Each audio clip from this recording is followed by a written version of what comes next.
Hey guys, this is AI Gaming 1776 and I've been working on a series the last couple of weeks where I'm talking about how viable is 4K gaming in 2016. Now, the first video I did a single GTX 1080, it wasn't that great.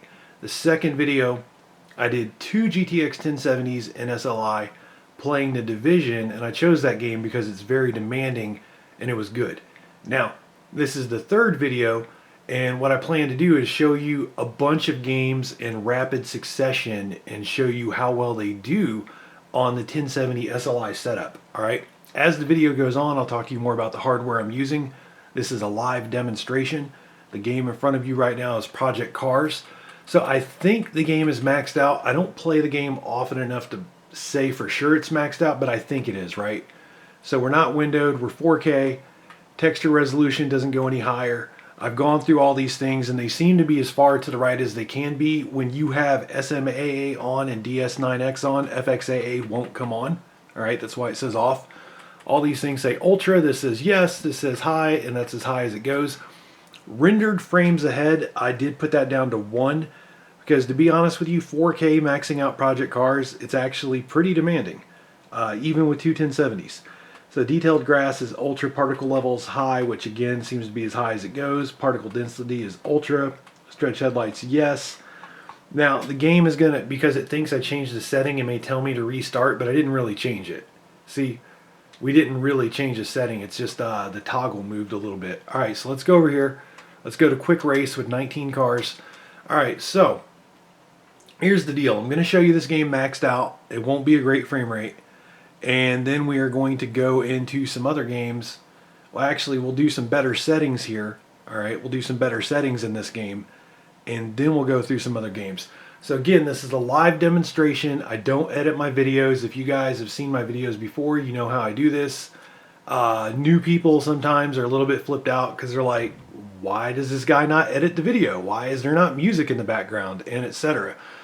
Alright, this is one of those weird games where Afterburner overlay, the OSD, does not show up properly during gameplay. Now you might have noticed when we were on the options screen, the Afterburner overlay showed up just fine. During the actual game, it's now moved itself over to the left over there, and it's not showing up very well. So we're at 38 frames per second, but this can go into the 20s. Alright. Actually, it's staying in the 30s so far. It's not gone any lower than 34 that I've noticed. There's still a fraps counter in that upper right hand corner. The problem is, I don't know how well you will be able to see it on whatever device you're watching on. Alright, so we're in the 30s. The 30s for a racing game, that's not that great. But then again, the game is maxed out in 4K.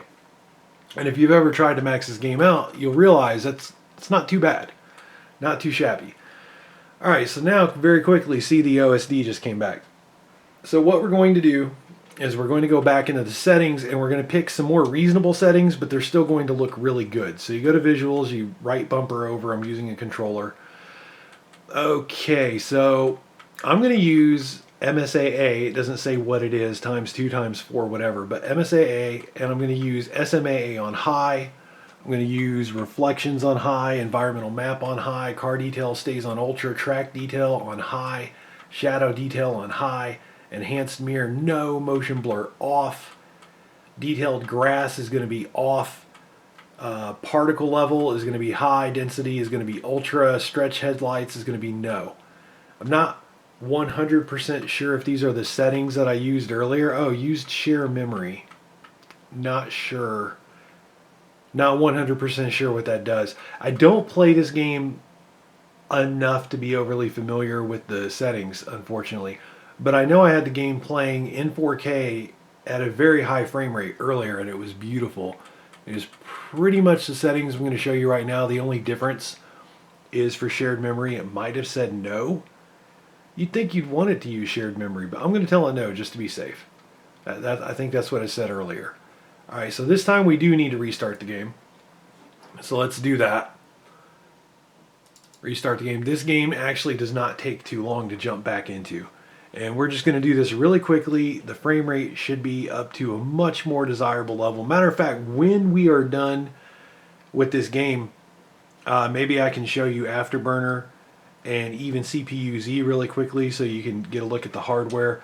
It's a 6700K overclock to a rock solid 4.7 gigahertz. It's water cooled with a 360 millimeter radiator. It is the EK Predator 360. See, we're over 100 frames per second now.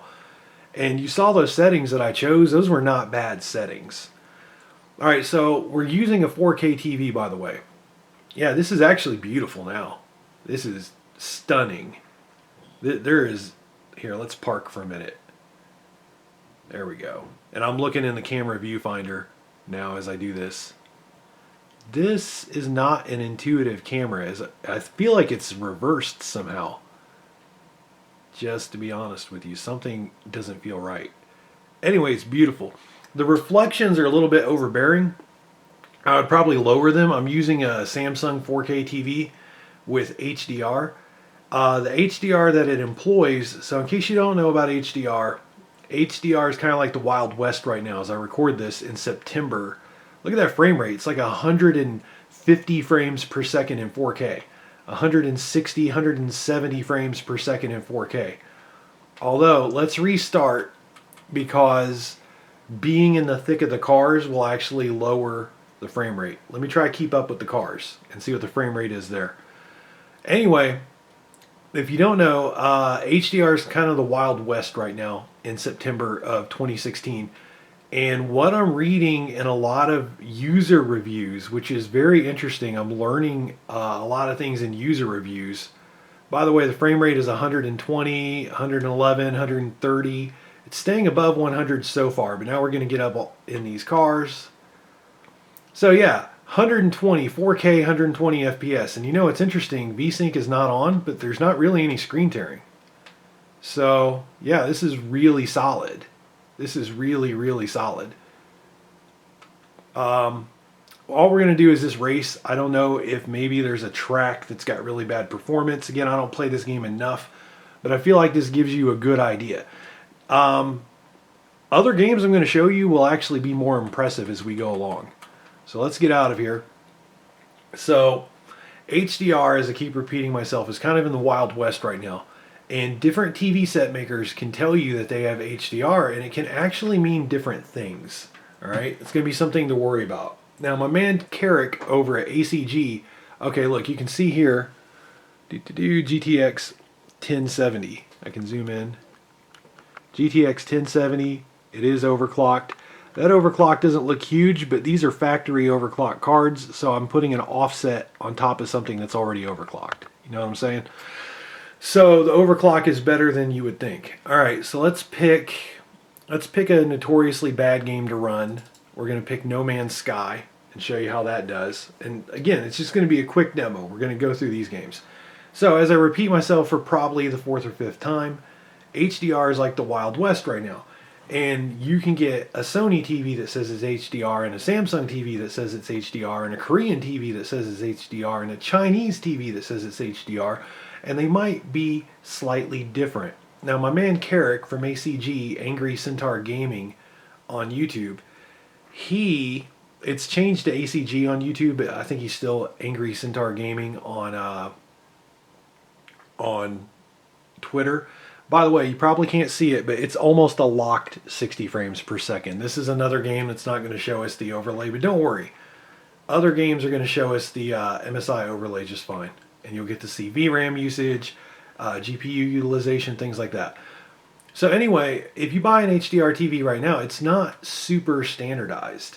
Okay, some are 8-bit, some are 10-bit, and again, ACG, that channel, Carrick, I'll probably put a link to his videos, hopefully he won't mind. And he goes and he talks about this, about how they're all different. Now, full disclosure, my HDR TV and why I'm bringing this up, my HDR TV is supposedly from the user reviews, it's not 100% the highest grade HDR that's possible. However, it still looks super good. It looks really good. I'm highly impressed. This television was $429 on sale, on a Labor Day sale. All right. So I'm assuming it was at Best Buy. And I think Amazon was matching that price or very close to it. And to be honest with you, When Black Friday sales happen, you'll probably be able to get it for that price then too. It's about a $600 MSRP television. It's a Samsung. I think it's a KU 6300 FX, something like that. I'll have all that info in the description box. Anyway, the HDR on my TV is not like 100% the best HDR, because this is a cheap TV. They make $3,000 TV, so if you can get this for $400, you got to believe it's not going to be top of the line. However, with all that said, this TV is, oh man, I didn't mean to go so far away because I wanted to fly in this game. Okay, I apologize for this. This is one of the things that sucks about the game, and I almost got to ask myself if it's going to be quicker to exit the game and reload it. Do I have a loading option over here? I don't believe I do. View credits, quit to desktop, reload 820.95. Yeah. Can I reload that save? Alright, so anyway, 60 FPS locked right here. This TV, the HDR looks good to me. It's probably not the best HDR. Why does that matter? Well, in Project Cars, you probably couldn't tell what was really going on because I have a camera pointed at a TV. Alright? And as this video goes on, I'll explain why that is. But I got a camera pointed at a TV, so you might think that's part of the problem, but you may have noticed that the reflections were not that great. They were kind of like not very natural looking in Project Cars. And that happens in some games. Actually, it's happened in 3 or 4 games that I've played where the reflections just are not very natural looking. Alright? And Carrick talks about this. Again, ACG, Angry Centaur Gaming. He talks about this. Alright, where's the space station? There it is. The thing with HDR is if you have the cheap HDR, which it appears I do, it can make some things look unnatural, almost fake. The way he described it, he said, imagine if you're watching Star Wars and the reflections on the stormtrooper's armor were off. Well, in at least 4 games that I've played so far, sometimes the reflections just don't look right. You know what I'm saying? And one way to fix that, as stupid as it sounds, is just turn the reflection quality down and it's fine. Now overall, for a $400 HDR 4K TV, I am satisfied. I am beyond satisfied. This TV is amazing. Alright? Before I oversell it to you though, oh, the frame rate chugged there for a second as we broke out of hyperspeed, but we've been at 60 FPS. We're at 4K. Let me show you these options. This is maxed out graphics minus the AA. Taking the AA to Ultra SSAA times 4, that would be truly maxing out. You've only got 3 options. This, which is maxed, off, and FXAA. But everything else is maxed out, I believe. Yeah, that's as high as it goes. Shadow detail might go up higher. It does. It does. Alright. A restart is required. Let's quit to the desktop. It does go up higher, so we're going to have to address that. I apologize. Alright, so No Man's Sky, double click that. Anyway, my HDR is not the best HDR possible, but I'm very satisfied, alright? So this TV has beautiful imagery. Beautiful imagery. I cannot believe, for the amount of money it cost, how good the image looks. It is very smooth. Now this game runs like crap, so that's why you've not been seeing it look very smooth. Alright, I don't know if we're going to keep 60 frames per second anymore. We'll find out now that shadows are ultra, although this looks really nice. Alright. So pretty close to maxed out. Let's get back in this hoopty and fly out of here.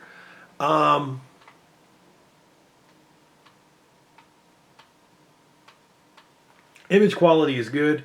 Motion is very good. Motion is sublime on this television. Again, this game, it kind of runs in a janky manner. All right, this is kind of a janky game. No Man's Sky is not renowned for having great performance. It's part of why I'm showing it to you in this video, to show you that the game can be almost maxed out in 4K with two 1070s and SLI, and it plays awesomely. And it looks brilliant in 4K. This is a very boring, very repetitive game, as we all know, but it's actually enjoyable on this television. All right, so what are the downsides to this TV so far? Okay, the biggest downsides are motion blur and input lag. Now, rtings.com, or whatever the name of that website is, RTNGS, that website, the number I saw was about 18 or 19 milliseconds of input lag, which is really good for a television. The problem is I don't know what the input lag is for 4K.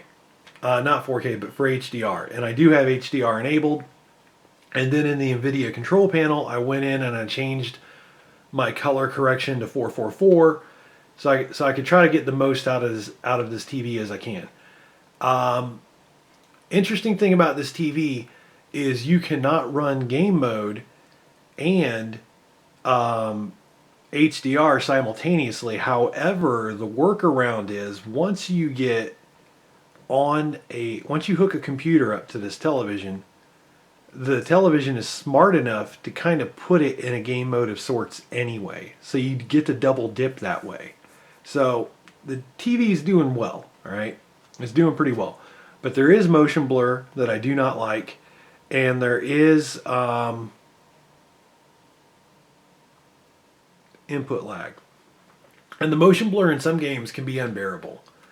In Far Cry 3, there's probably an INI file that you could edit to deal with motion blur, I would imagine. I have not done that yet. I've not even messed with it. But yeah, the motion blur in Far Cry 3 is horrible. Even on a 144 hertz. My normal monitor is a BenQ XL2730Z. Z as in zebra. And it's a wonderful monitor. It's not G-Sync, but it is a wonderful monitor. And even on that monitor, there is noticeable motion blur when you play Far Cry 3, especially when you use MSAA. So as you can see, No Man's Sky, completely, absolutely playable, works really well. All right, so we did the whole thing. We were on a planet, 60 FPS. We went into the sky, 60 FPS. We were flying, 60 FPS. Space station, 60 FPS. All right, so let me show you a surprise. Let's go with Fallout 4. Oh, by the way, one of the downsides to this setup that I'm using right now is, for some reason, my desktop shortcuts are blank for a lot of games. There's a white blank page. Why that is, I don't know. I've deleted them, created a new shortcut, and this has happened. I don't know if this is a 4K problem or a Windows 10 problem or an SLI problem. I don't know. I haven't worked that out yet. Maybe one of you guys knows. All right, so go to options, and what we did was we're at 3840 by 2160. Anti-aliasing is best quality. All right, anisotropic filtering, 16 samples. You do the ultra preset. All right, then you go to advanced. You turn off motion blur. You go to God rays, put that on low, and other than that, it's ultra 4K. All right, we did turn off motion blur. And you know what? We might have to turn off MSI. This game might crash if we don't turn off MSI. Sometimes it runs with MSI just fine, and it even will allow you to use the overlay. And then sometimes it just... There we go. We got the overlay. We'll see if it crashes. So sometimes it crashes. Sometimes it works just fine. What is happening here? There we go. Load. All right, so I use the Corvega assembly plant. No, let's do this one. I use the Corvega assembly plant because this is an area that has really bad performance a lot of the time. So you can be playing this game and you're walking around outside and you have perfect performance, and then you come in here and you start seeing stuttering and frame drops and things like that. So two 1070's SLI 4K almost ultra, right? Almost ultra, because we turned off motion blur and we turned down God rays. But other than that, almost ultra, and this is playing flawlessly. With a single 1080, it was not playing flawlessly. This is 100% butter smooth, locked 60 frames per second, just killing it in 4K. With a single 1080, this was not possible. Furthermore, in case you don't know, all right, so it really matters with the GTX 1070 at least. It really matters how you use your SLI bridge. All right, I was using one ribbon, one SLI ribbon, and it was terrible. It was so terrible. It like this game was. It was very chuggy. It was very stuttery. It was awful. Now I'm using two SLI ribbons, and it's playing great. And you might ask, well, why are you not using the rigid bridge, the new high-speed bridge, or the high bandwidth bridge, or whatever they want to call it? And the short answer to that is I'm using two different size GTX 1070's. And the rigid bridge, I asked EVGA Jacob on Twitter, and he replied that I pretty much have to use the ribbons because my 1070's are different sizes. I'll tell you which models I have in a minute. I'm just wanting to point out that we are at 60 frames per second in Diamond City. We can sprint through here. We're going to keep 60 frames per second. This is butter smooth. All right. Almost every single game that I own plays flawlessly with two 1070's and SLI. All right. So I really wanted to share this with everybody. Oh, I don't think I went the right way. I think I accidentally went inside of a thing. I'm about to quit this game anyway. Like you get the idea, right? Like I wanted to walk around outside, and I think I went the wrong way. I think I just went into a building. No. Okay, I am outside. I'm outside. I'm good.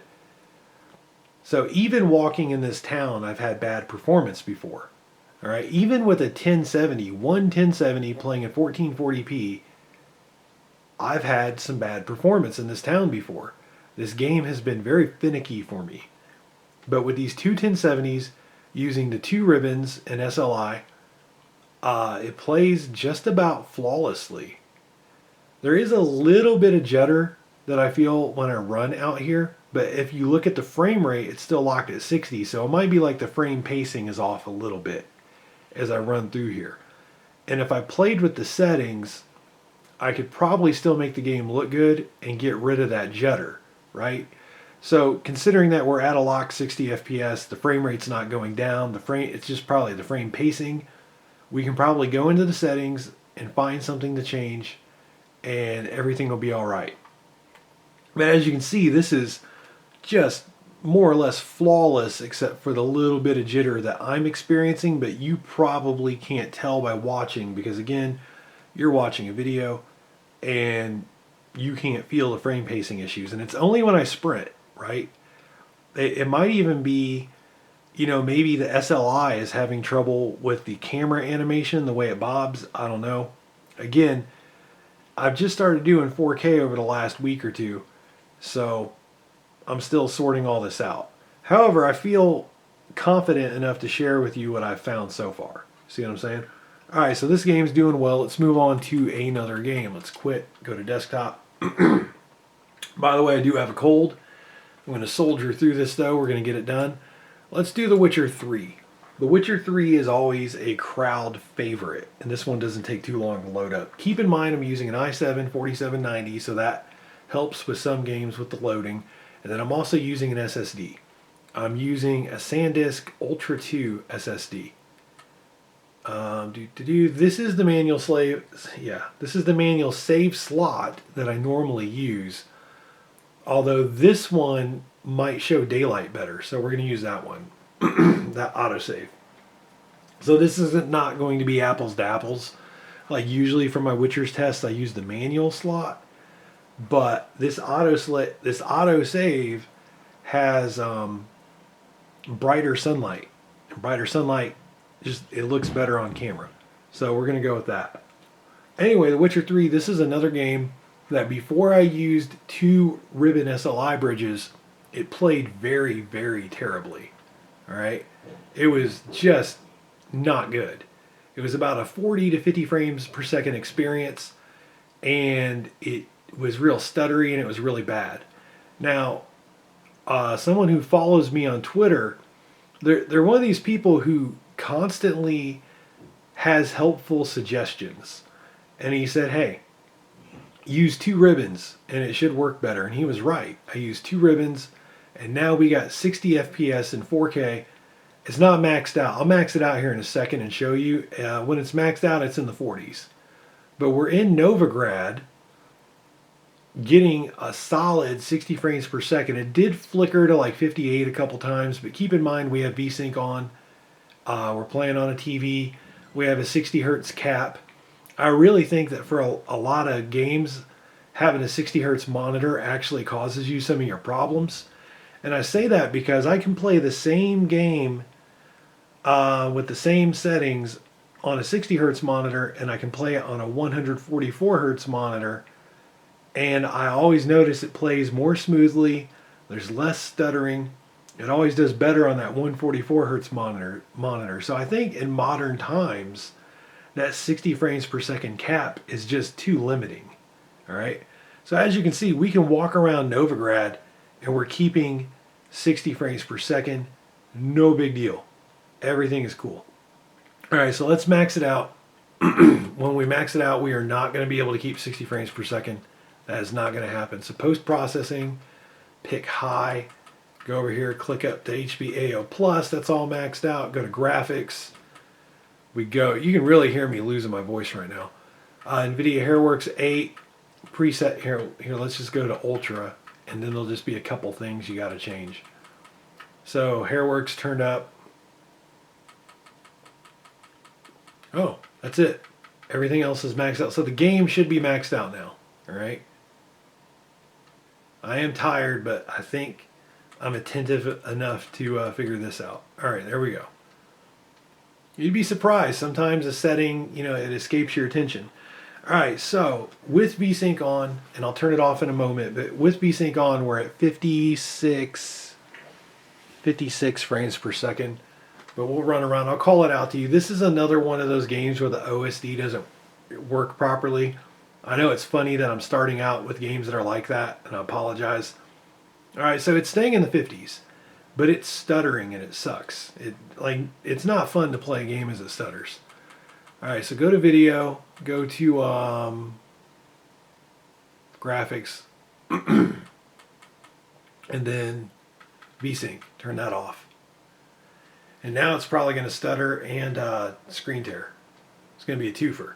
All right, so we're at 58, 60, 61, 62, 63.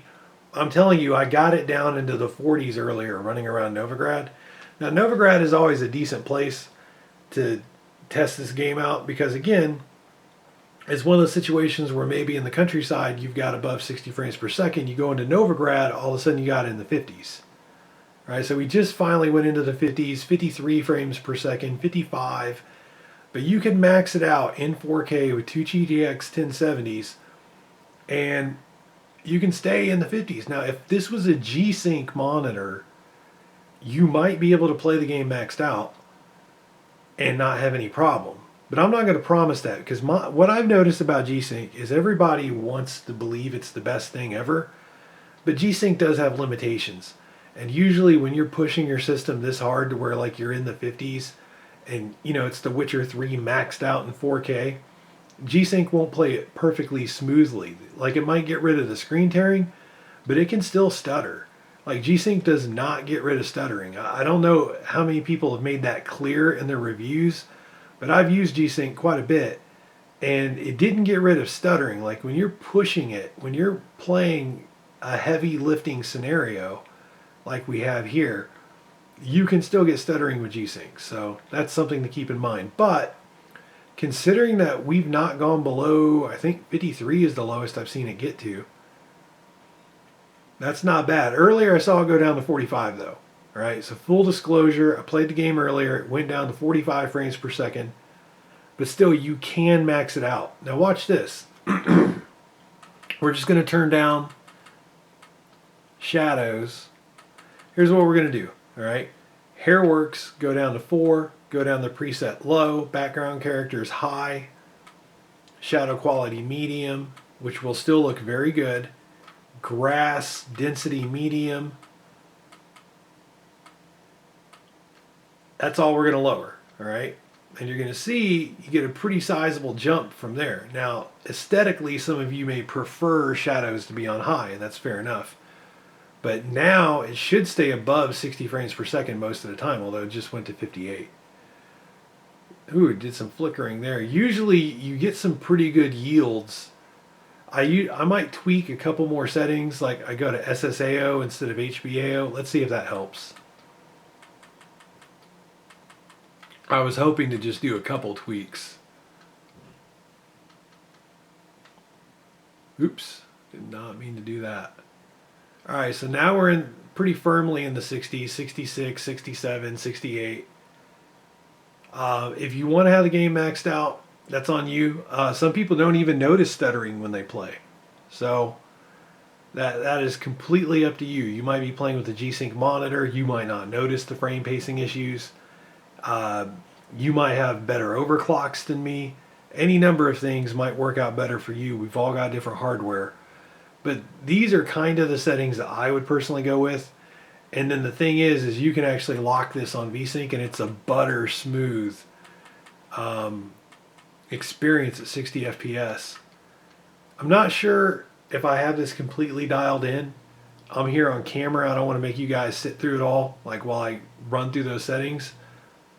But yeah, this is almost 100% butter smooth, locked 60 frames per second. Not even flickering, not stuttering. If I play long enough, it might start to stutter. It could. You never know. But as things stand right now, I mean, this is absolutely beautiful. This is like, I'm losing my mind looking at this. And I don't mind the shadows being a medium. That does not bother me. But it could bother some people. And that's why I'm showing you the settings that I prefer. But I'm also showing it to you maxed out, right? Like, I'm trying to give you guys a pretty decent idea of what you can expect. Now, when I say that, keep in mind, these are overclocked, and there is a silicon lottery. Mine have a decent overclock on them. Is it a great overclock? No.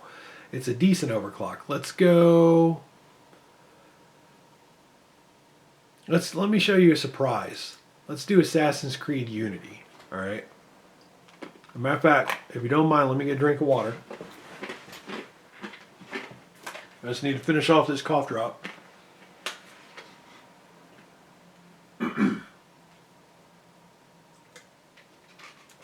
I do apologize. I apologize for coughing. This is the most coughing I've ever let be in one of my videos. But I got a cold, and the truth is I got to get to 980 Ti testing, because I've been very impressed with how well the two 1070s work with 4K. And I have a pair of 980 Ti's that I'd like to test. And I'm wondering, because I've talked to 980 Ti owners, and they're surprised at how well my 1070s are doing. And don't get me wrong, I am also surprised at how well my 1070s are doing. So I'm wondering if somehow SLI 1070s might perform better than SLI 980 Ti's.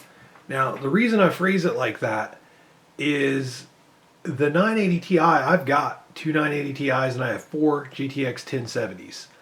And my experience has been the 980 Ti's one-on-one, one 980 Ti versus one 1070 is actually a pretty even match. In some scenarios, the single 980 Ti wins. And in some scenarios, the single GTX 1070 wins. So I want to test the SLI thing, because again, a lot of my SLI, I can't even speak right. A lot of my 980 Ti buddies are really surprised at how well these 1070s are doing. There's a lot of stutter right now, and I'm wondering what is causing that. This game was playing flawlessly earlier. I mean, 100% flawlessly.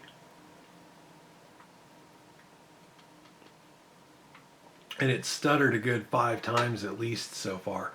Now, one thing that's wrong with this game is, even if you play this with if you could SLI 15 different GPUs together, this game is going to have weird texture pop-ins with these NPCs. So you'll be walking up on an NPC, and really you see it more when you're running, And a lot of times they've got a placeholder outfit on, and as you get closer to them, all of a sudden their outfit changes to what it's supposed to be. And it's completely ridiculous. It's very noticeable. It's not a good look. So that's one of the things that's annoying. All right, so now we're not stuttering. We're running around. We got all these NPCs. There is pop-in. I'm not a fan of the pop-in. This game will never run perfectly, right? However, it runs really well in 4K. And like I said, it was doing it perfectly earlier. So let's go into options. Oops, did not want to do that. Let's go into graphics. So refresh rate 60 hertz. Resolution is 3840 by 2160. Windowed mode full screen. Graphics quality is custom. VSync is on. All right, so ultra high environment, ultra high texture, soft shadows. So those three are maxed. All right. Maxed out environment quality, maxed out textures, maxed out shadow. Ambient occlusion that's not maxed, it's only SSAO. Anti-aliasing is only FXAA. Now I normally hate FXAA, but it's not bad in this game, and bloom is off. All right. And like I was saying earlier this game was playing flawlessly. There was no stuttering. I ran all around this city. I don't even know how long I played. I played for at least a half hour straight. I did running around, I did climbing, I did jumping off buildings. I replayed a couple missions. The game played flawlessly. So I don't know if there were some hiccups just now with me starting the game. I'm not sure, to be honest with you, because now it's playing pretty well again. And of course, usually on the rooftops in Assassin's Creed, you do get a better frame rate. But believe it or not, this game looks really good. The only problems with this game really is the pop-in. There is noticeable pop-in, and I'm not a fan of that. Oh, this is a nice, beautiful house that I've jumped into that apparently this guy doesn't want me to be in. Ooh, that was some mad stutter, and we went down to 24 frames per second. Oh, that dude's got a big old spear. That's not ideal. Did I get behind him and kill him? There we go. So I'm not 100% sure why we're having the stutter now, if I'm honest with you. I had none earlier. So what I'll do is I'll come back to this game. I was going to go and show you some missions, but I'm going to come back to this game. It could be because my overclock has gone down to 2025, and I pointed this out in my Division video.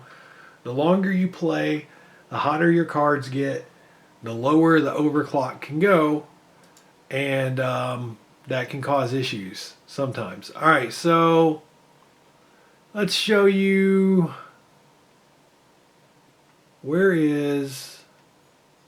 I don't have all of my desktop shortcuts anymore.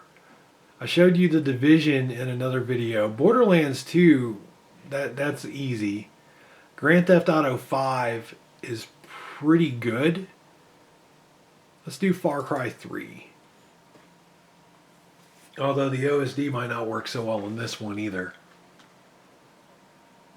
So the point of this video, though, is to show you guys about how well this can be done. Now sometimes, and I talked about this in the Division video, sometimes I'll be playing with the SLI and things will be perfect, and I really think it has to do with the first couple hours that you play, everything's going to be fine. And then as all your equipment gets hotter and your overclocks go down, I think that can affect performance. But sometimes they can be perfect. I'm telling you, Assassin's Creed Unity was 100%, no problems whatsoever, perfect. Far Cry 3 was perfect.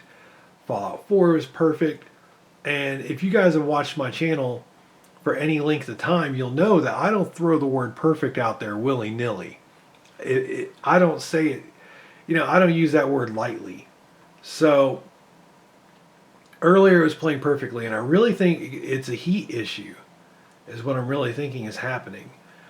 All right, so again, we don't have the MSI overlay. We do have some stuttering, although this game stutters.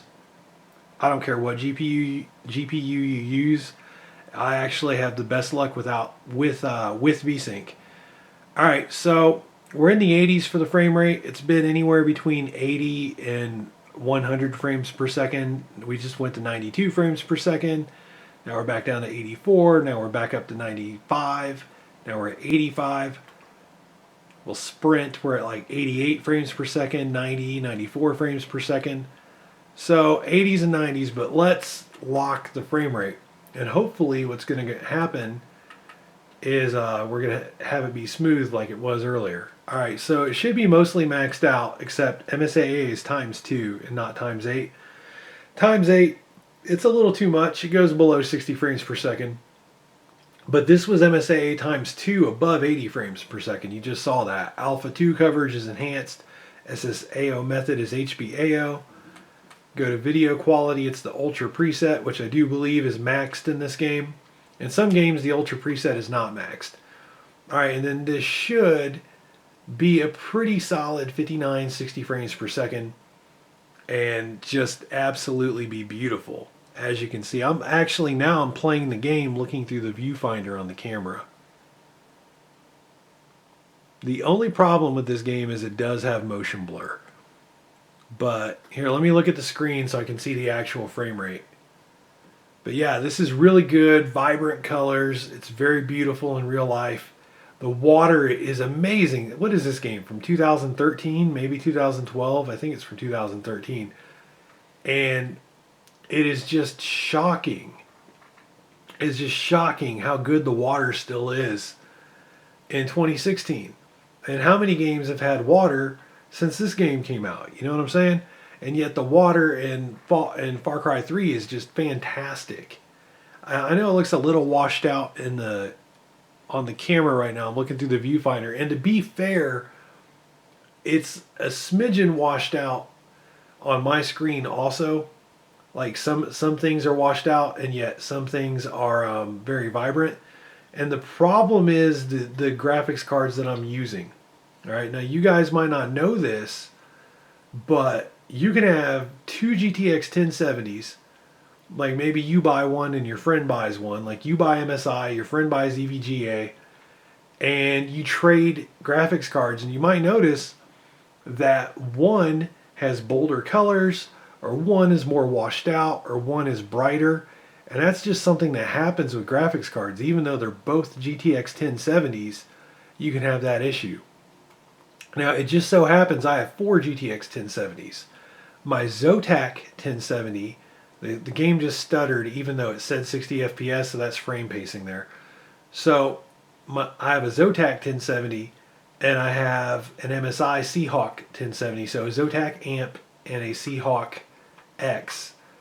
And I say that to say, hold on, let me switch these guns around. All right, so I say that to say those two have very bold colors and they're not very faded or washed out at all. And then I have an EVGA for the win, and that is in the system. The Seahawk X and the EVGA for the win, those are both in the system right now. And unfortunately, my EVGA for the win, it's a very powerful card. It holds a very good overclock, but the colors are kind of washed out. When I take the EVGA for the win card out of the system and I just use the Seahawk X on this computer or on this TV right here, it actually looks great. It's very vibrant. It's very bold colors. It's not washed out whatsoever. So I am kind of having to deal with the fact that my EVGA for the win card, and maybe you'll get the EVGA for the win card and it won't be washed out, but mine is a little bit washed out. It's not washed out enough for me to hate it, but it's not as pretty as my MSI Seahawk. And to be honest with you, when I do single GTX 1070 gaming, I would rather use the Seahawk because first of all, it's water cooled, and second of all, it's got bolder, brighter colors. Although I'm looking at this through the viewfinder now, and that grass looks pretty good, and that water looks pretty good, but it is more faded than having that EVGA for the win card in this system. My particular for the win card is introducing some kind of washed outness, if you will. So yeah, there's been a little bit of stuttering. Earlier I was playing and it was playing perfectly. The only thing that bothered me was the motion blur, especially when I was driving a vehicle. The motion blur was very bothersome. But right now the reflections are beautiful. Remember at the start of this video, I said in some games the reflections don't look good. That's true. Project Cars, the reflections don't look right. GTA 5, some of the reflections don't look right. I'm trying to think of another one of the games. But this game, the reflections are just right. You can see that right now. I'm just standing here so you can see how good those reflections are. They're perfect. So, here, let's try quit to desktop. No matter what, even though there were some frame pacing issues just now, you saw the frame rate was good. All right? And maybe there's an I fix that you guys know about that can make that better. All right, so Human Revolution should pretty much play perfectly. Mankind Divided, you do need some settings turned down. That one's a little bit disappointing. All right, what else can we do? We could do let's do Grand Theft Auto 5. I will tell you, the settings are really good. Hold on, let me close this for a minute. Sorry. Close as I try to log in. All right, so the settings are really good on Grand Theft Auto 5 with one exception. And that one exception is I have the grass turned down to normal. So the grass looks super fake. And it's obvious that the grass looks super fake on a big 4K TV. It's pretty obvious, right? Like you can't get around it. With that said, everything else is so beautiful that it doesn't matter, right? I don't know how well that'll show up on the camera, but everything else is just delicious. All right, so it doesn't matter to me about the grass. I've put so if you don't know, the settings on this game, you can have the grass on normal, which is as low as it goes, and then the next option up is high. And most of the time you can keep 60 FPS with the grass on high, but you can also have big dips down into the 40s for the frame rate, which is about a 25% jump down if you go down to 45 frames per second from 60, keeping in mind that we have VSync on and we're locking it at 60 FPS. All right, let's turn VSync off for a minute, which this game has crazy screen tearing when you turn VSync off. But it helps, if you don't know, if you use VSync in this game, it helps to turn it off at the start and then move a little bit and then turn it back on. All right, that helps. So the grass again is on normal, looks super fake. Motion is moving kind of poorly right now because this game really needs VSync on for the motion to work right. It kind of like jitters all over the place. So there you go. We're playing, we're having a good time. We're at 85 frames per second. 83, you can see there. 84, I've got a fraps counter that I can see, but it's probably too small for you to see. 83 frames per second. Now you might think, oh, we'll put the grass on high. No, because when you do that, it goes down to 60. All right, you lose like 20 frames per second just by putting the grass on high. We just went down to 77, now we're 82, now we're down to 78. So let me turn on VSync now so the game will actually play properly, because it feels very jittery. I'm not a fan of that jittery feeling. And then I'll show you the settings too. 3840 by 2160, 60 hertz. MSAA times 2. I told you the settings are good. And we're in 4K. MSAA times 2. Pause game on, focus loss on, population density, population variety, distance scaling are all maxed out. And then these are pretty much the settings that I use in 1440p when I play with a single 1070. Although I would have the grass on high or sometimes even very high.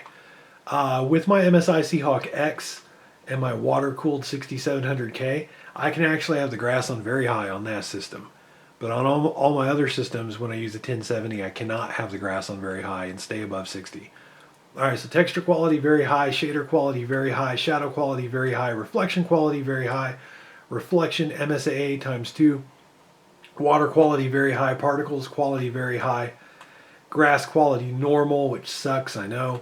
Soft shadows sharp, post effects is ultra, motion blur is off, depth of field is on, anisotropic filtering is 16, ambient occlusion is high, tessellation is very high. Go to advanced settings, high resolution shadows are on, And then we've got about 6 clicks of extended distance scaling and extended shadows distance. And you're going to see now the game is going to play perfectly smoothly, 60 frames per second, no problems at all, great motion, great movement, great clarity, great color, great everything. Now the game is great. The only thing that's not great right now is the grass. Okay, if you come up here, see this thing on your right? That is one of the reflections, because remember I've got cheap HDR on my TV. That is one of the reflections that's not working properly. Alright? So you move like this, and that's normal. Look at that. It's blinding. It's like, honestly, like a mirror catching the sunshine. It's not that bad. It's only on some things in this game, but it's on a lot of things in The Division and Project Cars. I say a lot of things. It's on the cars, but there's a lot of those. All right, so let's call a helicopter in, which if you don't know is 1888 buzz off. So BUZZOFF.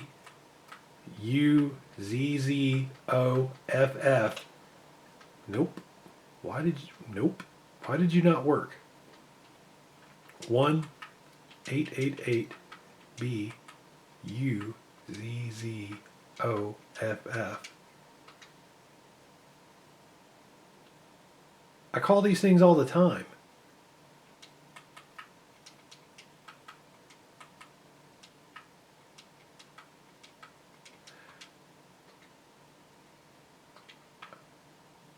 I do. And yet, I'm clearly failing. Is it not 888?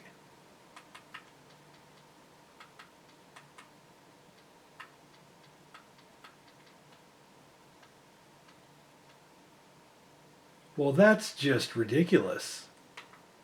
I don't edit my videos, so I'm going to have to suffer through this. How am I doing this wrong? I thought it's 1888 BUZZOFF. I wonder if cheats are off. Let's try another. Turtle is one that works. I know that. Oh, wait a minute. I got to get in the car. We're going to see if Turtle works. I could have inadvertently turned cheats off. 1888 TURTLE. Do I have cheats turned off? I wonder how that would happen. Gamepad, keyboard, mouse, Rockstar editor, savings and startup, graphics, display, camera, audio, key bindings, gamepad.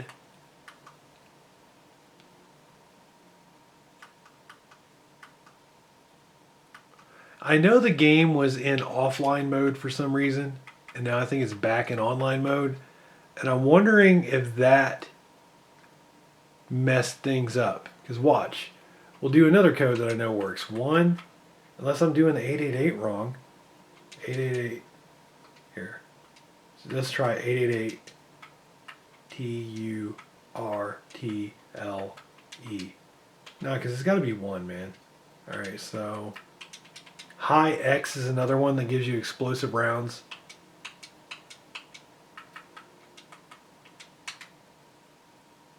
That is crazy. What have I done?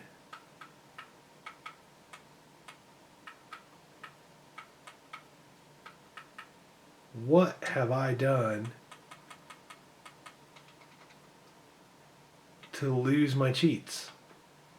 I'm going to have to look that up. That is ridiculous. Alright, I could load a file in the city. It's probably going to be quicker than driving there. I was going to fly. I was going to show you the helicopter. I was going to show you how well that did. So now we got to load this up.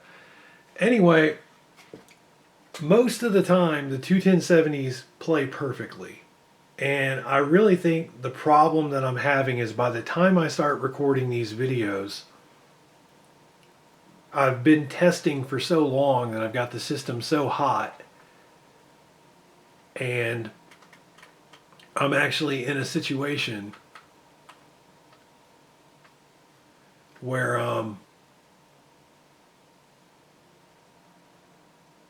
I'm not getting the full performance. So let's see how this goes. I apologize that this kind of got derailed. The cheats aren't working. I could have forgotten how to put them in. I'm almost certain it's 1888. I think something happened when the game was offline and then it went online. I think some issue occurred there, is what I would guess. Anyway, I'll turn VSync off and we'll see what kind of frame rate we get here. And remember, one day there will be screens that go higher than 4K 60 FPS.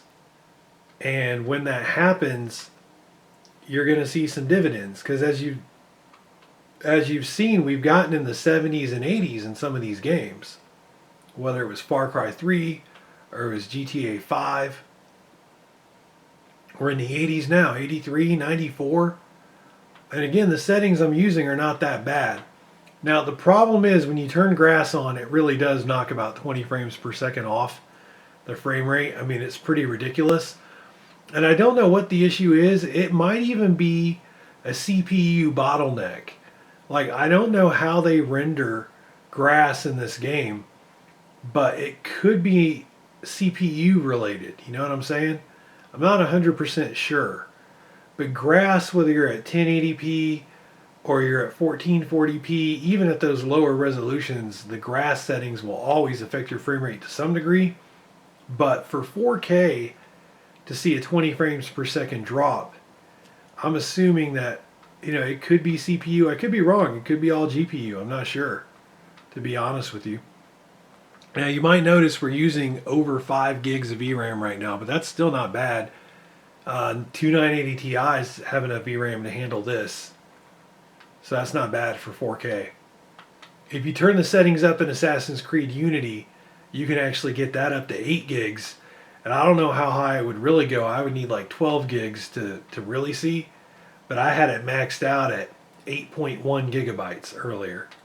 So that's something to think about. But this is a little over 5, almost 5.5. And we've been in the 80s for the frame rate. So as you can guess, if you turn on VSync, it should be a solid 60 FPS. Now, this is a game that back when I only had one SLI bridge, if I remember correctly, it still performed all right. A lot of the games actually that I have performed okay with one SLI bridge. There's only a handful that needed 2. The Witcher 3 needed 2. The Division needed 2. Mankind Divided needed 2. And again, Mankind Divided, that game does not, you gotta have settings turned down. Out of all the games, it actually plays on the lower end of the spectrum, compared to Far Cry 3 or GTA 5 or even Assassin's Creed Unity. You do have to turn some things down for Mankind Divided to be a smooth experience in 4K, and that's even when the other games are playing flawlessly. So even when the computer's cold and everything's fresh. But as you can see, perfect 60 frames per second. As long as you can put up with the grass being on normal, you can have the game play flawlessly at 60 FPS. I mean, I haven't even had stuttering. So this is a really, really solid experience. All right, so let's get out of here. Exit the game. Quit to Windows. And again, I'm sorry I'm doing this video when I'm losing my voice, but I need to get this done because I need to get to the 980 Ti testing. I've already had a lot of people asking me about 980 Ti. Alright, so let's do Dragon Age Inquisition, because this is a game that I've had trouble with performance-wise forever, right? Like even in 1080p with the GTX 970, I've had problems with this game. Even in 1440p with a 980 Ti or a single 1070, I've had problems with this game. So earlier, the two 1070s were doing really well. I think the game just crashed. And it did not crash at all earlier, I can promise you that. Yeah, it crashed. Ooh, we might be hard locked. Nope. It's not crashed. Okay then. It sure did freeze. Mr. Not crashed. Alright, so let's press start on the controller. Get on up into here. Now, as you notice, the temperatures have gone down and the core speed has gone up. Alright, I'll show you the settings once we get in here. We're in 4K. We got dual GTX 1070's. And then as long as it's playing as well as it did earlier, it should be smooth, stutter free. Now, this is one of those weird games that can stutter when it should not be stuttering. Alright? And I'll explain that in a minute. Notice that we're keeping a pretty good 60 FPS. We're walking around here on the Storm Coast, and this is not too shabby looking. This is a pretty good experience. To be honest with you, I actually prefer this game in 1440p.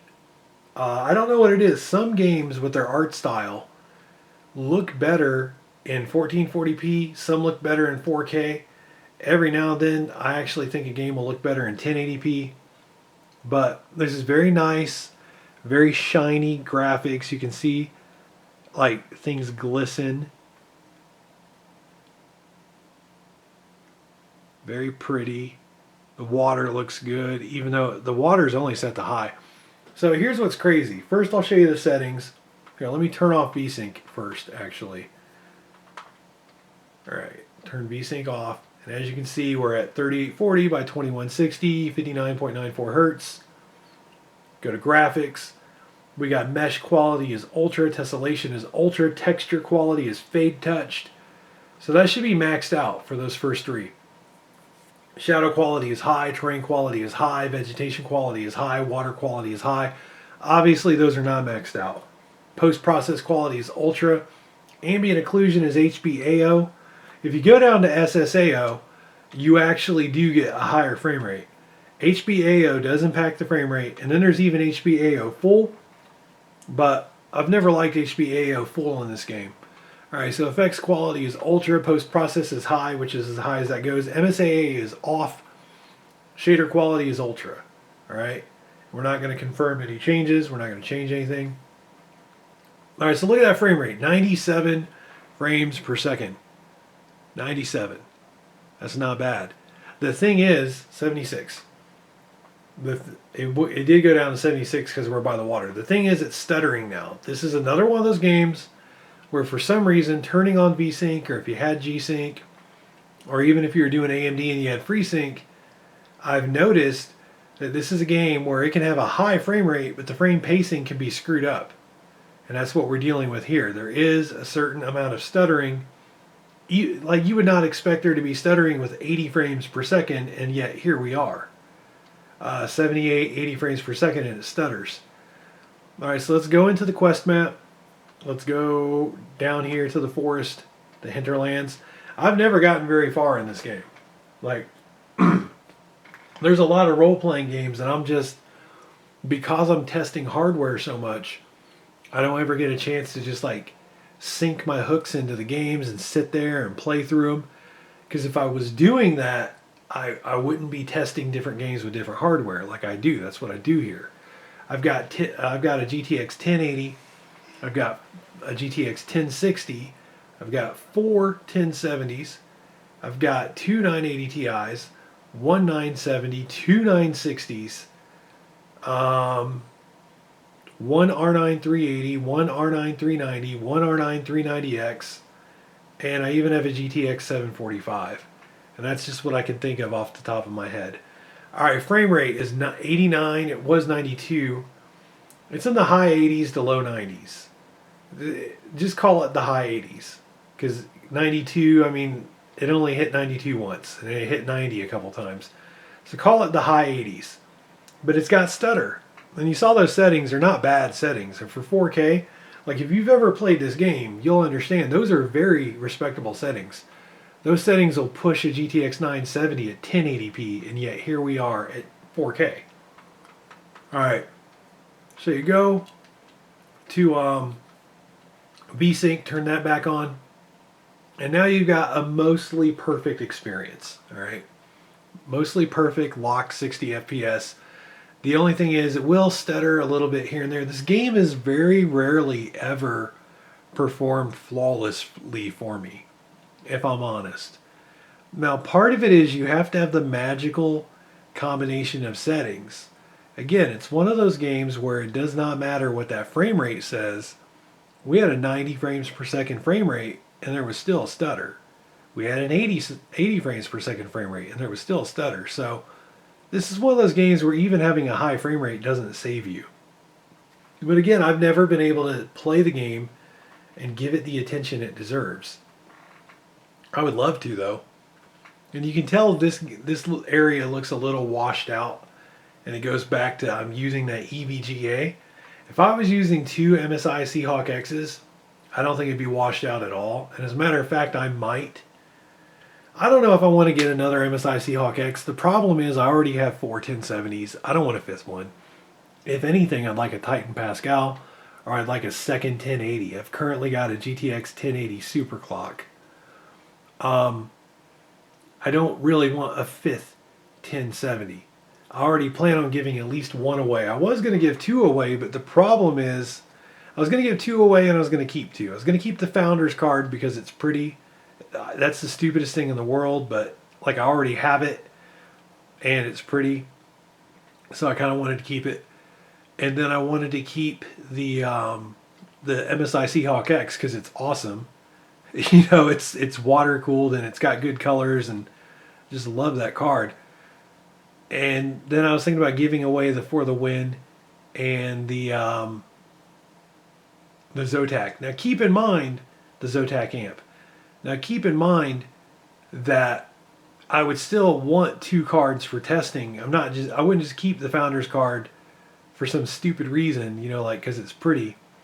Because what I can do with that Founders card is I can actually put it in mini ITX systems. I can put it in ATX systems, MATX systems. It fits in all kinds of different systems. All right, it's way more versatile than the water-cooled card.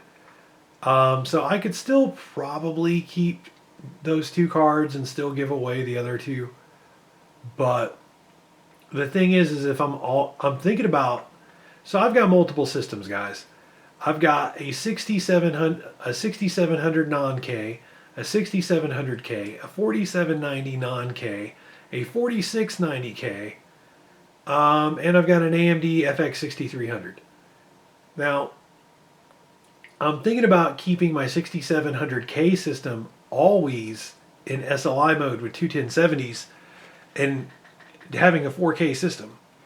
And if I've always got two tied up in the SLI system, then I would need a third one that floats between the other systems. All right. And I keep a bunch here. Let's exit this game. I keep a bunch of different systems. My 4790 non-K, that is my everyman system. For me, that is my baseline system. Because the 6700K with a stable 4.7 gigahertz overclock, that does not represent most people's gaming experience. I don't think it's fair for me to use that for my testing. All right. I think it's good to use it to eliminate bottlenecks. I think it's good that I use it for some kind of testing. Here, let's do Assassin's Creed Syndicate because that's usually pretty good. Hopefully it's going to play nice right now. So anyway, I don't think it's fair for me to do the 6700K 4.7 gigahertz system, which by the way has 3200 megahertz DDR4 RAM in it. It's G-Skill. It's G-Skill, whatever their best stuff is. So I don't feel like that's fair. So I use the 4790 non-K chip that's locked at, I think, 4.6 gigahertz. No, I think it's 3.6 and it goes up to 4, or maybe it's 3.7 and it goes up to 4, but it doesn't go above 4. And I think that's a good chip because it's strong enough that it's not a bottleneck by any means. And at the same time, it's weak enough that it's more representative of the guy who's using a 4690 or a 4690K or a 6600 or a 6400 or a 6600K. I just feel like I can give a better representation of what the average gamer sees when I use a 4790. So that's why I have that system. My 6700 non-K system is a mini ITX because that is only a 65 watt TDP chip, but it's still a fairly decent i7. So that is why I go with that in my mini ITX system. And then I've got a 4690K in a mini ITX system for a handful of reasons. One, if I'm completely honest, it was literally the only free CPU I had when I first went to build a mini ITX system the first time. And two, I wanted to overclock a chip in a mini ITX case and see what that looked like, see what cooling it looked like, because I put it in a slim ITX form factor Silverstone case that is passively cooled. It does not come with any spots to put fans in. So I wanted to test what overclocking a chip would look like in there, and I actually have it overclocked. All right, so here we are, solid. In case you didn't notice, these settings are really decent. If you've played Assassin's Creed Syndicate, you'll appreciate these are good settings. All right, 3840 by 2160. VSync is on. Custom. Environment quality very high. I would almost be tempted to try ultra high. We'll try that in a minute.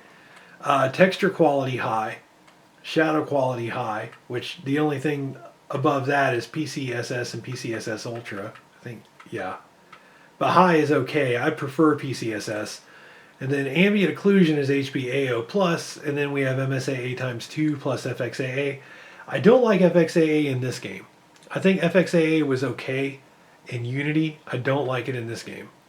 I think these are as high as I can go in 4K and keep a solid, stable, non-stuttery, butter smooth 60 FPS.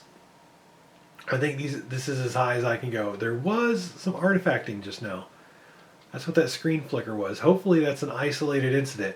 I've noticed in 4K, I have seen flickering in instances where I would not see it at any other resolution. And even when I used a single GTX 1080, I still saw the flickering. It's not bad. It's normally not a constant flickering by any means, but it does happen. And it's only happened to me in 4K, and it's happened in SLI, and like I said, it's happened with a single card. But as you can see, this is butter smooth. This is absolutely, like, this is great fun. This is a really, really good game to play in 4K on this television. It is just outstanding. I was really hoping I could, there we go, we can LB it. We can use this rope. Do you see how smooth this is? How just sharp and beautiful and effortless this is? So yeah, this game, this is a win with the 1070s and SLI. Keep in mind that now we're reaching a point where games are playing kind of perfectly. Earlier, we ran into a couple snags, and again, I think it's just because I've had the computer going for several hours at this point. I've had the computer going for probably, let me see what time it is, for about 5 hours, all right? So quit to desktop. So at this point, there's just a lot of heat that's built up in all the components. Remember, it's not just the temperature of the GPU core and the CPU core. You know, your PCBs get hot, your VRMs get hot, and so on. Mad Max, by the way, a single 1070, one 1070 can play that in 4K, almost maxed out, and it's not bad. I said almost maxed out, not all the way maxed out, all right? But a single 1070 can do that. What else? Oh, there's Far Cry 4. I was looking for that earlier. A single 1080 can do the high preset in 4K. I showed you guys that in that first video. So there's Mankind Divided, Watch Dogs. Okay, I want Rise of the Tomb Raider. Rise of the Tomb Raider is like a party trick. Rise of the Tomb Raider plays so well that I would show this off to friends. I really would. Like, Rise of the Tomb Raider with a single 1080 actually plays decently. No, maybe it does not. Don't hold me to that. I could be wrong. I know with the Soviet installation, yeah, let's do here. I know with the dual 1070s it plays great. All right, I need more water. I'm so sorry for this, guys. Like I said, I normally, like, if I would have coughed this much by now, I normally would have restarted the whole video. All right. So this should be a perfect 60 frames per second because it was, hey, why you do this? It was a perfect 60 FPS the last time I tested it. All right, so here we are, we're in 4K, running around using 3.8 gigabytes of VRAM. Come on, buddy.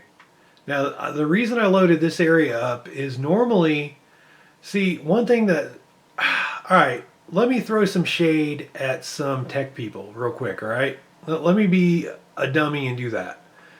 I've seen a lot of famous tech people show this game off, and even if like they're only minorly famous, I've seen a lot of people show this game off, and they always show the beginning of the game, which is not representative of the whole game.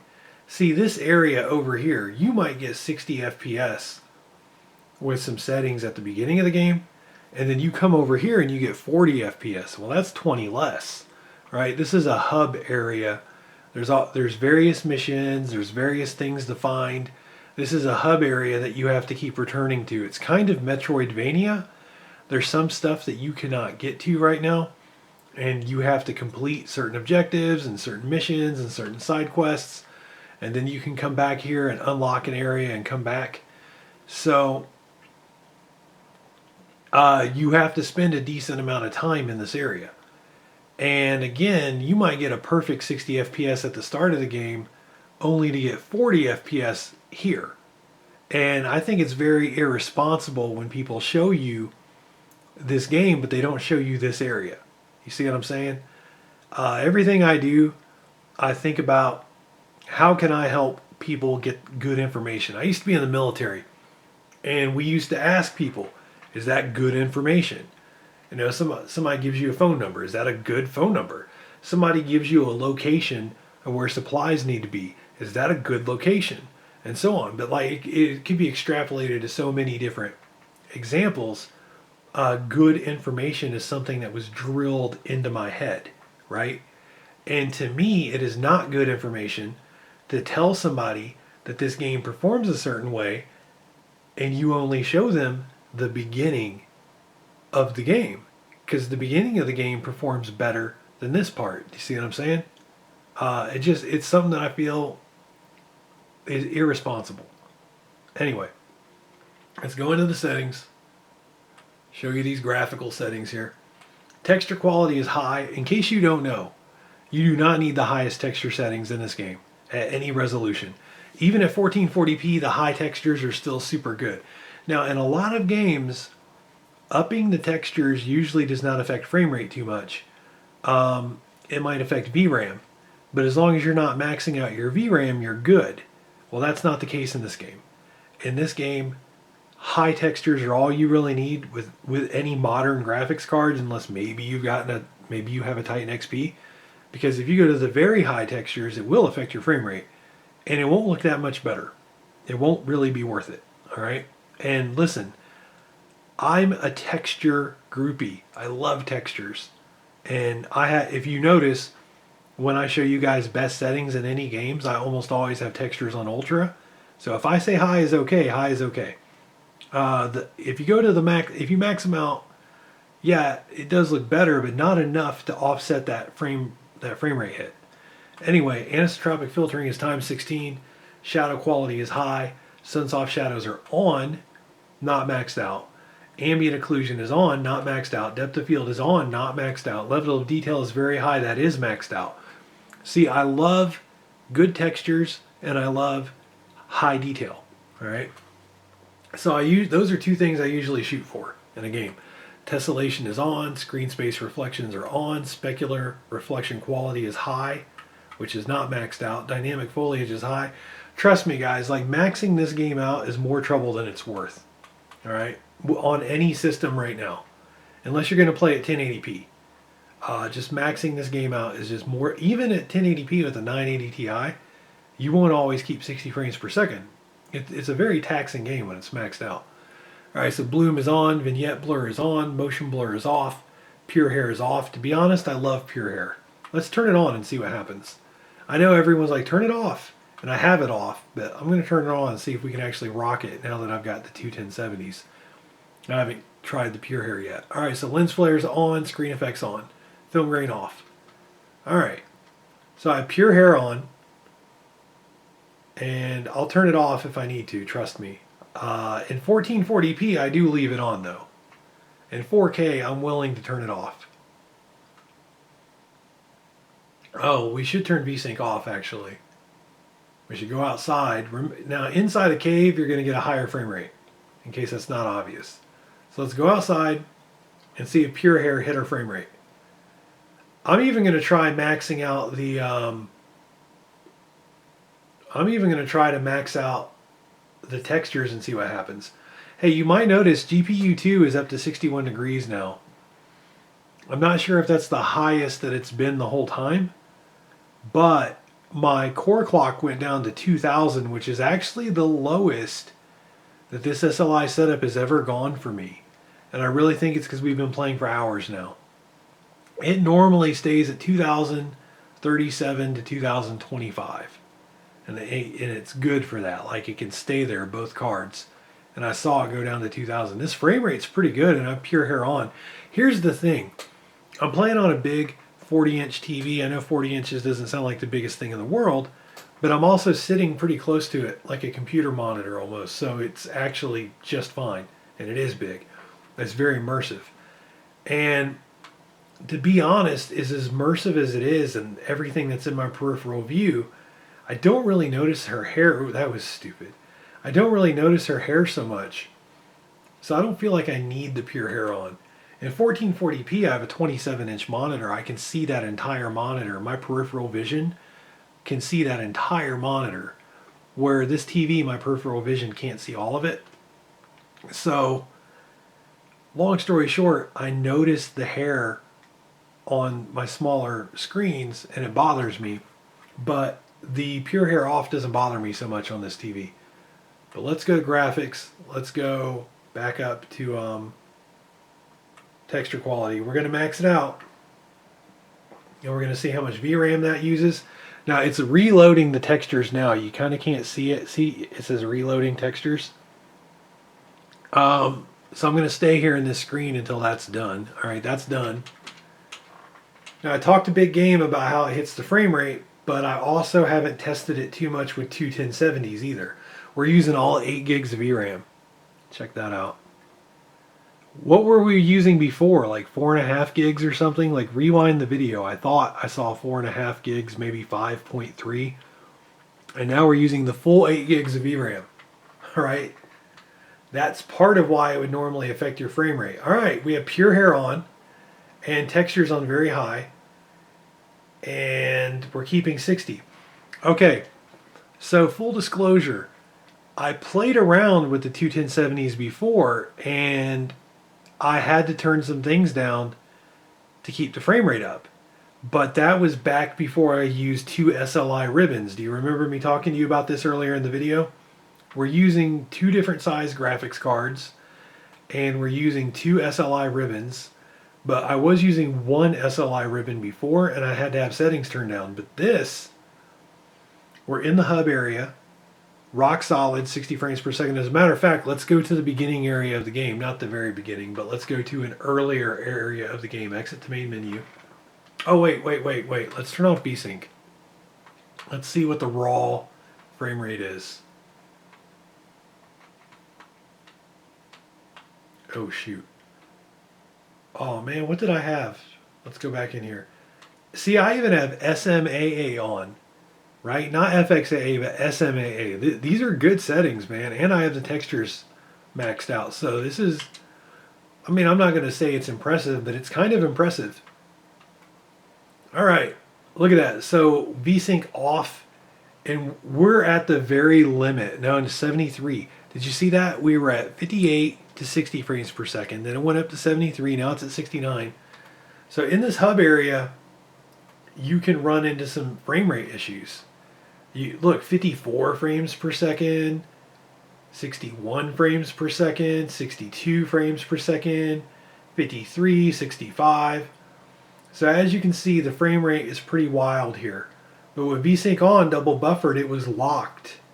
These are some pretty solid settings for 4K. All right, let's go to the main menu. Let us load another area. Let's do that. I'm sorry this video is taking so long. Hopefully it's helpful for you guys though. Honestly, I hope that some of you are learning things when you watch this video and you are seeing things that are truly useful for you. All right, so let's go to, is it Syria 2, Syria 3, Syria 4? Let's try Syria 4. See how that works. Yeah, I'm coughing, the video's on. Yeah, see, this is like early in the game. Look at that, 80 frames per second. With the textures maxed out and pure hair on. You walk out here, although it did go down to 68 just now. 64.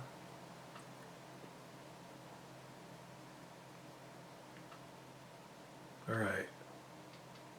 Jump in this water. 73, 72. But this is pretty much a guaranteed 60 in this area. Where in that hub area it was going into the 50s. I wonder what the frame rate difference would be if we played with the settings though. If we turned everything all the way up and if we turned some things down. I think I'll make a video just for this game is what I'll do. I think it'll be a very interesting experience. But see how like we've been at least 60 this whole time. We're not going into the 50s. Come on. I know you can make the argument that, well, I'm just in this puddle of water, and that's true. But I'm pretty confident that you're not going to see as low of frame rates here as we did in that other area. The truth is I don't, oh yeah, you break this wall. I was going to say I don't remember how to get through this part. This looks pretty amazing in real life. Like looking at the screen. It's a little bit washed out. Again, it goes back to my EVGA card. It's a little bit washed out. What do I got to do? I forget what I need to do.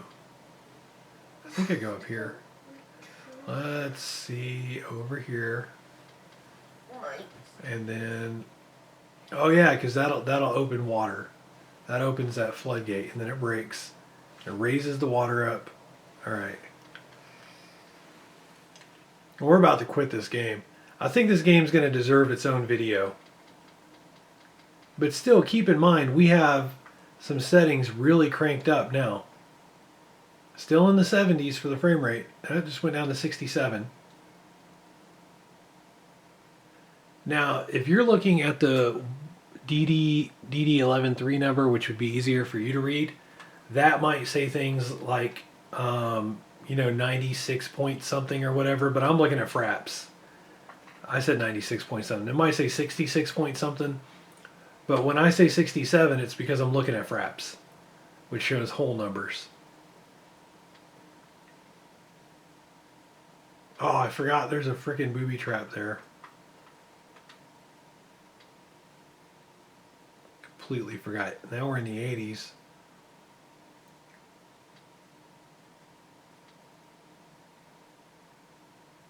That did go down to 69. But as you can see, it's not going to go into the 50s. And remember, in 4K, a 10 or 15 frames per second drop is kind of a big deal. You know, it's not the same as 10 or 15 in 1080p necessarily. All right, so let's exit. Let's get out of here. Let's see if there's any other games I want to show. I might cut the video short. There's a benchmark there. I've never done the benchmark before. Alright, so overall, 1070. And keep in mind we are using a an overclock 6700K for the CPU, and that's going to matter. I mean, you have two GPUs working in tandem with the CPU, so it is nice to have a good overclock on your CPU. Wow, that is overly bright. I am very sorry. I apologize for how blinding that is. So anyway, this is working pretty well for me, right? Like if your 1070s, if one of them is a bad overclocker, which my Zotac amp is a bad overclocker. So if your 1070s, if one of them is a bad overclocker or they're both bad overclockers, and if your CPU is not that strong, then this might not be viable for you. And actually what I'm going to do is I'm going to test this with my 4790 system. I'm going to test this with my AMD FX 6300 system just because I'm stupid. I'm going to give it a shot. I don't know if I can, to be honest. I'll have to check. I think my motherboard does Crossfire. I assume it does SLI. Never even bothered checking because it's an FX 6300. But I'm curious, and I'm going to share all those findings with you. So that's one of the things that I do on this channel. It's really hard to classify my videos because so many people are like, this is the best tech for under $30, or this is, you know, just the max settings or whatever. And I kind of look at deeper things. Like I'm looking at the entire viability of 4K gaming across different CPUs, different GPUs, and I'm trying to share that with you guys. And I got a native 4K television to do that. All right. My overall score is 74.73 frames per second, keeping in mind we're in 4K. And we have the settings turned up fairly decently. So is that a good score that we just had? I have no idea. I've never used the benchmark utility before. All right, so you quit the game. Let's see if there's anything else I want to show you. We could do Mankind Divided. I'm not going to do it right now. If anything, I want to show you something that looks good. If I'm going to show you anything. See, I've already proven that Far Cry 4 does good on a single card, on a single 1080, which means it should do great on two 1070s. I might max it out though. How about that? Oh, you know what? No, we're going to do Watch Dogs. We're going to do Watch Dogs because Watch Dogs hopefully is not going to make me look like an idiot. Remember, we've been playing for hours. The performance is not as perfect as it was earlier. But Watch Dogs, big performance dog that it is, earlier, 4K 60 FPS, flawless at really good settings. You know, this is a game that when it launched, did not run very well for a lot of people. It looks like it's almost frozen as it's trying to start. So, what's it going to do? This game actually normally loads very quickly for me. The quickest loading game that I have is probably The Witcher 3. I don't know if you've ever noticed, it loads within 5 seconds if you're on an SSD and you're using an i7. And then you just hit the skip button 2 times and then load your game. Alright.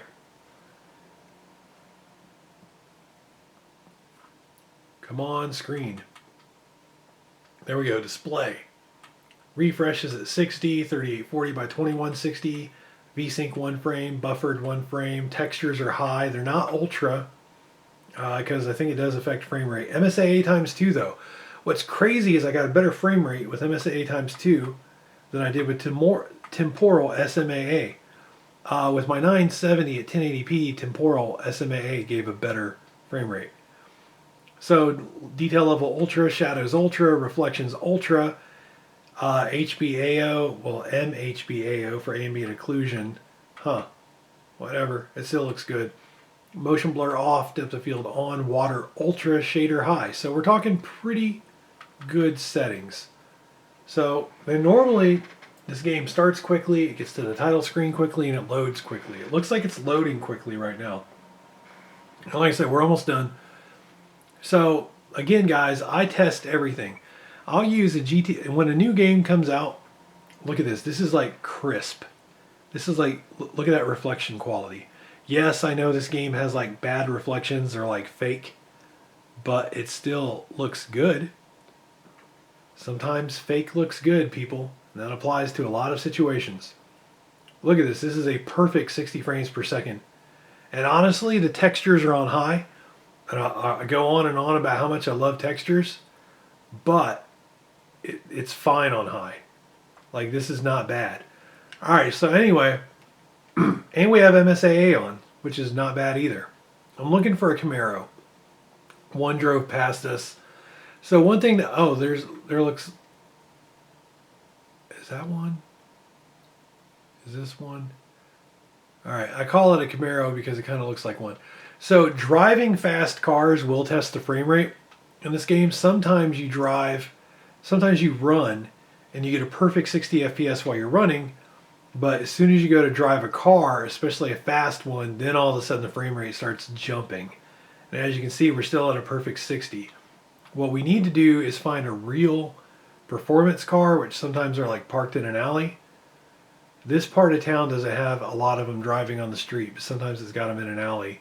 I forget which alleys to look in. Anyway, the faster the car you drive, the more you can see the frame rate struggle. Okay, this is a game where steering the cars is kind of hard on this TV because of the input lag and the motion blur. All right, I'm not going to lie. Like GTA 5, I can handle it. This game kind of gives me trouble. All right. Oh, there's a sports car. So you get out of here. So again, so here's some of the stuff that I do. A new game could come out. I could use a GTX 960, play it in 1080p. I'm perfectly happy testing that.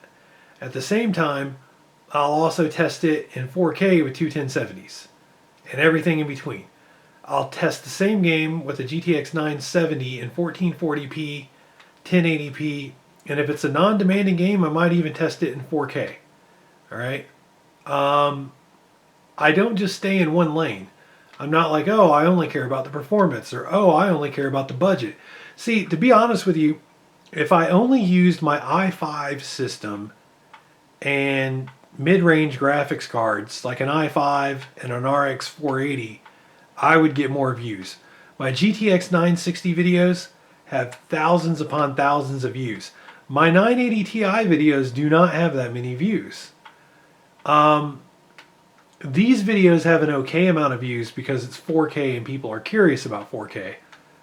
But my 970 videos have almost no views. You know why? I'll go ahead and tell you why. I'll give you a secret of my success.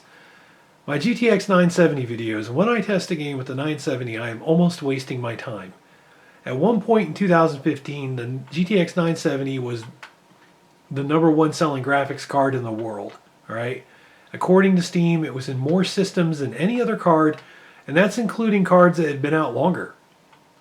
All right, so the GTX 970 was in more systems according to the Steam hardware survey than any other graphics card. And the 970 is a very capable card. So with the GTX 970, the owners of that card have very little reason to ever look at videos of how a game performs, because they know the 970 can play the game. Now, you got a 960, you might not know. You might need to look it up. How does the 960 play The Witcher 3? How does the 960 play The Division? Now, those two games play incredibly well on a 970, but again, on a 960, you might have some curiosity. And if you got a 980, see, that's the interesting thing. The more capable... All right, let me back up here. So, like a Titan X or a Titan XP, if I had those graphics cards, those videos would get a lot of views because people are curious. So they're going to see in the title, oh, Titan XP, I'm curious. How well can that do? It's the best card out. So they'll look at that. But GTX 970, 980, 980 Ti, those three cards are all pretty capable, and their owners don't have any real reason to look things up unless they're trying to see how to play a game in 4K or something like that. Like at that point, it could be a question as to whether or not their card can do 4K or if it can do 1440p at the refresh rate that they want it to. So if I really cared about money and I really cared about views, I would use like my 960 and I'd use a Titan X, and I wouldn't really bother with the cards in the middle. But instead, what I do is I try to help out the entire PC gaming community. I know that sounds really lame that I word it that way, but trust me, like the people who have talked to me understand that like I really mean this. This is not, I'm not messing around. Is I got curious as to what all the hardware can do, from the 60 series to the Ti series. So I probably won't focus on Titans, and I don't even really focus on like the 750 Ti or the 950 or anything, which again, I probably should if I cared about money. But what I really care about is good gaming performances, right? Like, I care about showing people how do you get a good frame rate and make a game look good. And you normally have to have at least a 60 series card to do that. So I focus on the 60 series cards up to the Ti series cards and what they can do. And in the future, I'll probably add some other cards, but I pay for all this stuff myself, and it takes me time to get these cards. It's taken me June, July, August, September. It's taken me about 4 months to get 6 Pascal cards, where you've got, you look at a big YouTuber and they'll get 6 Pascal cards given to them in 1 week. It took me 4 months to get them. And then I got to test them all very thoroughly. See, a lot of times these YouTubers, all they're doing is running a benchmark, and they're not really playing the game. They're not showing you the problem spots in the game. And I take the time to find the problem spots in the game, and I take the time to show how they play. And I try to give you guys in-depth info. And I say all that to say, I'm tooting my own horn, but I say all that to say I work really hard for you guys. And I know a lot of you appreciate it. And if I'm ever going to be able to get more graphics cards or get more things, see, I've got one 1440p monitor, 2 1080p monitors, and then this 4K TV. I would like more monitors because I would like a 4K G-Sync monitor. I would like a 1440p G-Sync monitor. I would like a 1080p FreeSync monitor. Why a 1080p FreeSync monitor? Well, to be honest with you, the RX 480 is not that powerful. It's not really a 1440p card. And I don't want anyone to be offended by it, but it's just the truth. It's not really a 1440p card. So I have a 1440p FreeSync monitor. It works great with AMD, and it even works really, really well with NVIDIA with VSync on. But I would like a 1080p FreeSync monitor to go with AMD cards, and I would like a 1440p G-Sync monitor to go with my NVIDIA cards. I used to have an Acer Predator IPS monitor, 1440p. It's a very popular monitor. It reviews very well. I just didn't like it for a lot of reasons. This video is too long for me to go into all of it. But I didn't like it, so I returned it. I kept it for a month, though. I put it through its paces, and I made 2 pretty long videos demonstrating it. I just didn't like it. I would prefer a TN G-Sync monitor, if I'm honest. This TV, it's got more motion blur than I want, and it's got worse response time than I want. But I put up with it because it is a beautiful TV with good motion. But when it comes to monitors, I like 0 lag. And 1 millisecond gray to gray, I can tell the difference. And TN gives you 1 millisecond gray to gray, IPS does not. And there's more to it than that. I don't like IPS monitors for some reason, which is kind of hypocritical. This TV is a VA panel, I believe, which is kind of like IPS, and I like it. But I think it has to do with I can't see the whole thing at once, and I think, see, there's a lot that they don't tell you about monitors. It's not just the fact that it's IPS or it's VA. There's also how the strobing mechanisms that are used, right? So when it comes to BenQ, I've got 3 BenQ monitors, and 2 of them, I believe, have one kind of strobing mechanism and one has another. And the 2 that have the one kind of strobing mechanism, they give me less eye fatigue than the other. It's a better strobing mechanism. It causes less eye fatigue.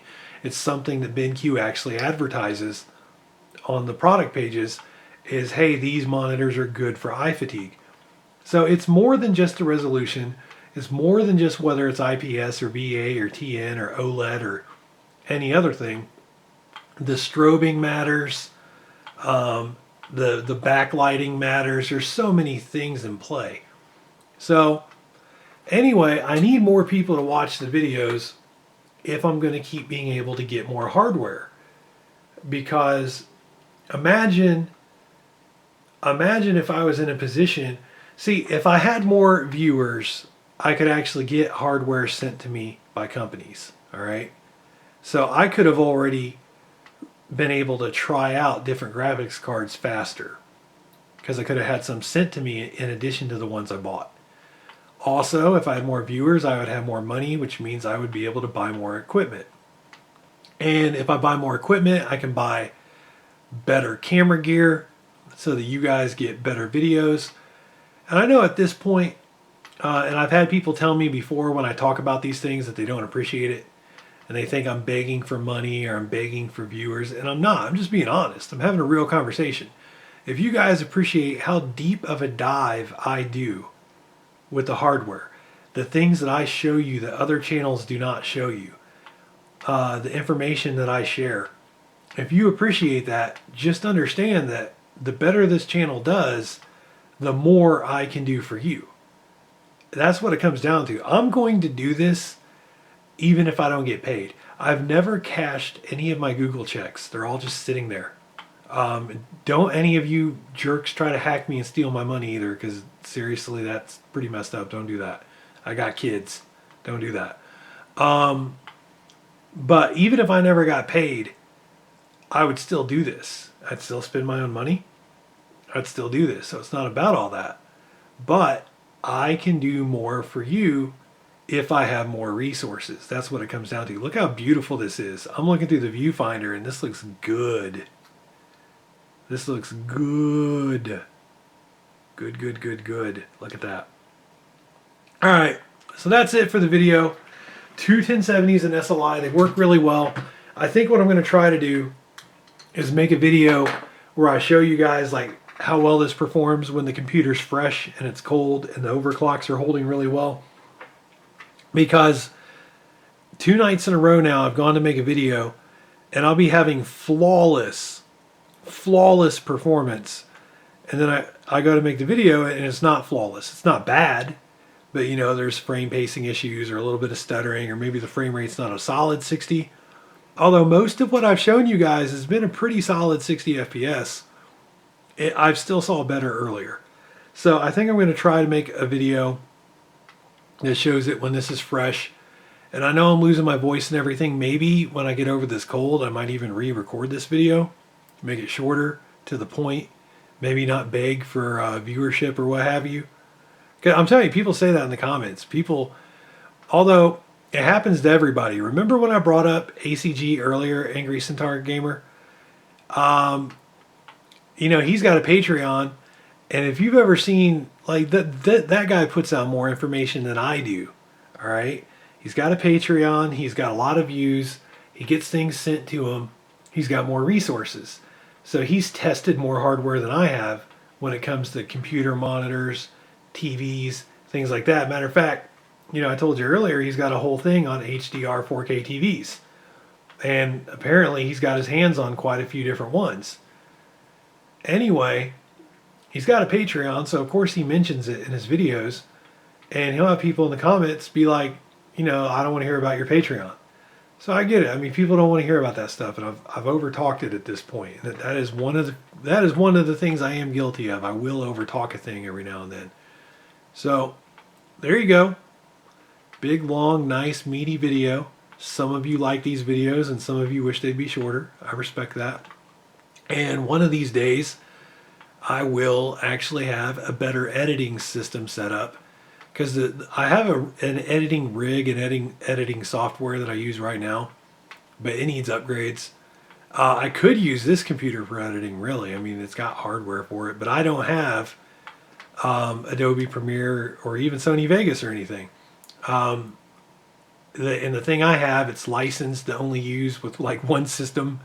So it's like on another system. That's not 100% true, but I can't use it on this system is the point. So one of these days, I'm going to edit the videos and make them shorter and make them to the point, I promise. But right now, I'm going to shut up. I'm going to shut my mouth and get out of here. So thanks for watching, guys. It's been AI Gaming 1776. Hopefully you have enjoyed it, and you have yourselves an excellent day, all right?